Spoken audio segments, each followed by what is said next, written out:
All right, NFL Aficionado Fans, it is week one of the NFL season, and we are getting ready to kick it off. So we're going to go over the matchups this week, who I like, who I don't like, and point spreads as well. So kicking off the season, we've got Dallas traveling to Philly. Philly getting 8.5 in this one, and I'm still going to take Philly. I think Philly is going to, I think it's going to be a shootout in the first half, but I think in the second half, the Eagles are going to pull it out, pull it away, and they're going to beat the Cowboys very handily, simply because I just don't think Dallas has a defense to stop that Philly offense. I really think that this is a game that Philly is going to come out and want to prove their dominance and show everybody that, hey, they're ready to defend their title and they're going to rock. So I like fantasy points in this one. I think Dak, CD, everybody's going to get their hands, but again, I like Philly in this game, and I think they cover the 8.5 points. Okay. Friday, you've got Kansas City at the Chargers in Brazil. So Chargers are the home team. Kansas City is the away team. I like Kansas City in this one. I do not think they cover because they're getting 3.5. They're getting 3.5. So I do not like them to cover. I think it's going to be a tight game. Especially with Rashid Rice being suspended, and then the Chargers trying to figure out their offense. So I think this is a close one. I'm seeing 2017, 24, 21, something in that ballpark. But yeah. So again, I like Kansas City in that game, but they do not cover the point spread. Okay, you got Tampa Bay going to Atlanta. This kicks off the Sunday games. I like Tampa Bay in that one. I do think they cover the point spread. Cincinnati going to Cleveland. I think Cincinnati beats the brakes off of Cleveland. I don't see an offense in Cleveland, and now Cleveland may put up some points because the Cincinnati defense is so bad, but I think Cincinnati is just going to roll in this one. And that offense that was so great last year is going to continue to roll this year and put up some massive points. So again, Cincinnati going to Cleveland. I like Cincinnati to cover. The next game I got is Miami going to Indianapolis. I know Miami has a lot of problems. They had a lot of things they were working on in the offseason, but Indianapolis, at the end of the day, doesn't have a quarterback. Richardson, we know what he is. He's a running quarterback who can't throw the ball. He'll get you for a big play every once in a while, but that's just not sustainable. And the starter is Daniel Jones. There's a reason why Daniel Jones has moved around as much after he got his big contract with his one career year with the Giants. So like Miami in that one, and I like them to cover. Next game is you got the Raiders going to New England. Okay. I actually like the Raiders in this one too, and I like them to cover. I think New England's still trying to figure out their team. I love Drake May as a quarterback. I think he's had a solid rookie season, but I just don't know if they did enough. They got a lot of new pieces they got to put together in New England and make it all work. And a lot of the offseason free agency winners, you don't really see it translate to regular season victories. So I do think New England's going to be better, but I think Vegas, they got Geno Smith at quarterback, Brock Bowers. They do got some defensive, their defense isn't great, but just overall, I think the Raiders are the more complete team out of those two teams, especially with Pete Carroll going there as their coach. So next one is you got Arizona going to New Orleans. Arizona should win this one pretty handily. Again, when you have no quarterback in the NFL, it's tough to win, and the Saints are just really their cap strategy has really sunk the talent on this team. I believe they're actually probably in the running for the number one pick this year. So Arizona should handily, easily beat New Orleans and cover that spread. Next game you got is Pittsburgh going to the Jets. I do like Pittsburgh in this one. The Jets just lost a major piece of their offensive line. I don't trust Justin Fields as a quarterback going up against a defense as good as the Pittsburgh Steelers should be. They always have a good defense. Not to mention they got to practice against Justin Fields last year, so they should know how to game plan against him and what makes him successful, not successful. So again, I like Pittsburgh in this one to cover, going to the New York Jets, and getting that one done. The next one, this one's going to be a surprise. But you got the Giants going to Washington. I know the Washington, had a breakout year last year, made it all the way to the NFC Championship game. Probably we're a year ahead of schedule, so I think this year they pull back a little bit. And the reason I really like the Giants, they're getting 6.5 on the spread, and I think this is one of the teams that really can give Washington trouble because of that defensive line. I really think they're going to get after the quarterback, and they're gonna make Jaden Daniels look human this year versus the superhuman efforts he was giving out last year. And again, Daniels got to prove that he can win when the pocket is collapsed, when he's contained in the pocket and can make those passes. Because I basically see the Giants rushing for, getting after the quarterback, dropping 7 in coverage, and saying, "Okay, beat us." I don't see a huge running back on that team to kind of make them pay for that. And even if they do, I think the Giants defensive line can easily handle the Redskins offensive line. So I like the Giants in that one, especially with the 6.5 points they're getting there. So, but again, I'm picking the Giants outright to beat Washington. Next game we got is Carolina going to Jacksonville. Sorry, Carolina just not that good. Offense, defense really didn't do a whole lot to improve their team. I think they're still building around Bryce Young. Still don't know what kind of quarterback he's going to be. Last year he improved, but we need to see a full season of it, not just the 1 year not the half a year we saw him come on strong in the late of last season. And I'm really curious as to what Liam Cohen does now, the new head coach of Jacksonville, does with that team. Defense is average, maybe a little bit better than average, but they do have offensive weapons. They do have a quarterback that they paid a lot of money to in Trevor Lawrence. And Trevor Lawrence has shown flashes. He just needs to put together a solid season, not just the brilliant games he gives us every once in a while. So Jacksonville to beat Carolina and cover that spread. Okay, next game you got is Tennessee going to Denver. If you guys caught my fantasy football video covering my peoples, I think Denver just runs away with this one. This is a complete blowout. Denver's getting 7.5 in this game. I could see them easily beating Tennessee, 35-10, something like that.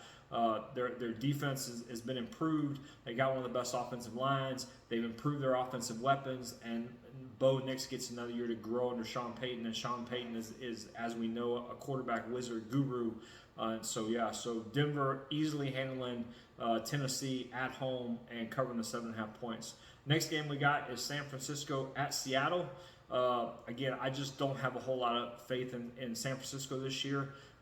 Shanahan's a great coach, but they are talent depleted. They are not the same team they were. I don't have a whole lot of faith in McCaffrey coming back and being that guy that he was the first year and a half he was there.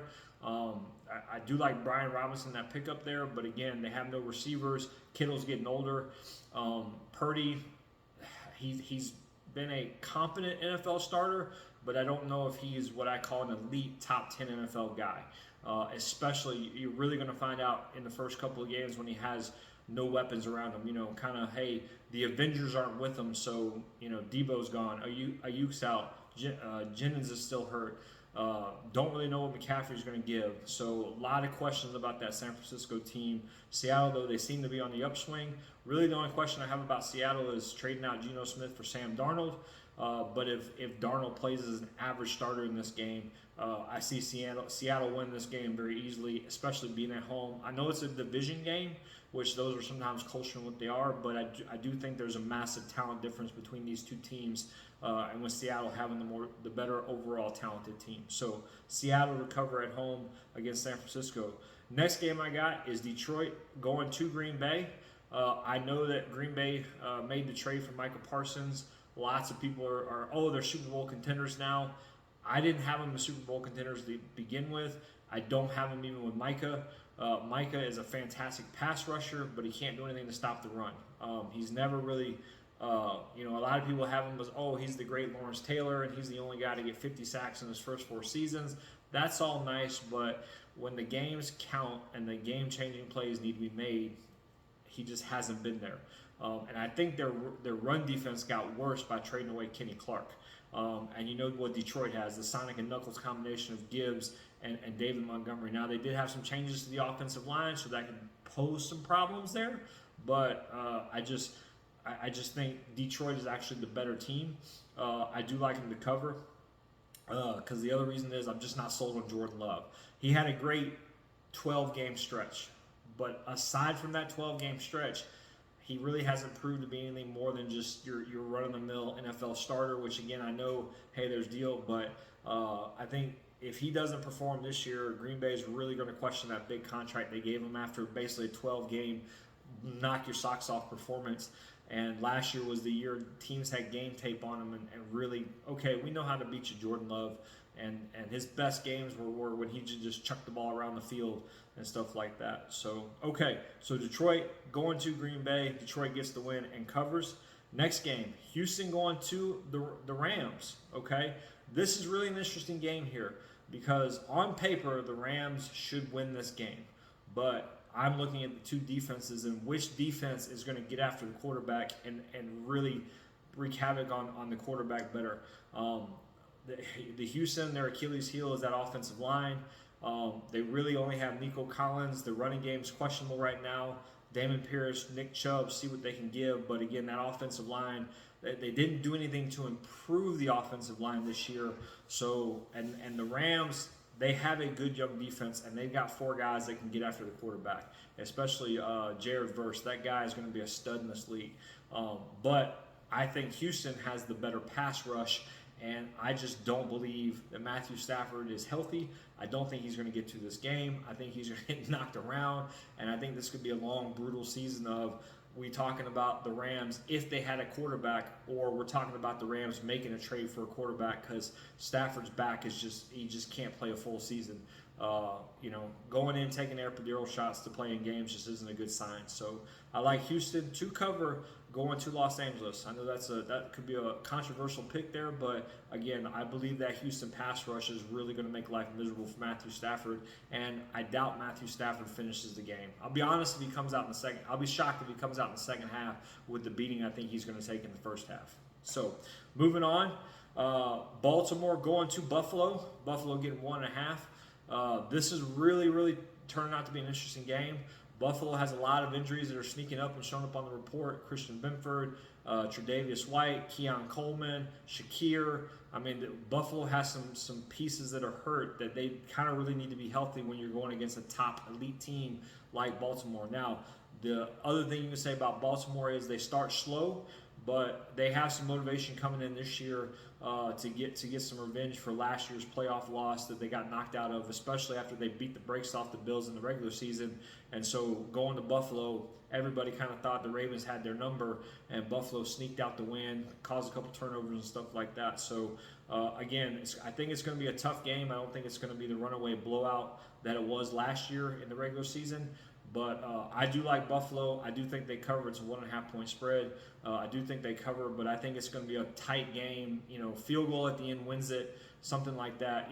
Somebody kicks a field goal, turnover on the last drive, something like that. But again, a little bit of a homer pick there because again, I'm a Bills fan. I'm not denying that in any way, shape, or form. But would not surprise me if Baltimore wins again. To me, there's really 4 teams in the NFL this year that I like as a Super Bowl contender.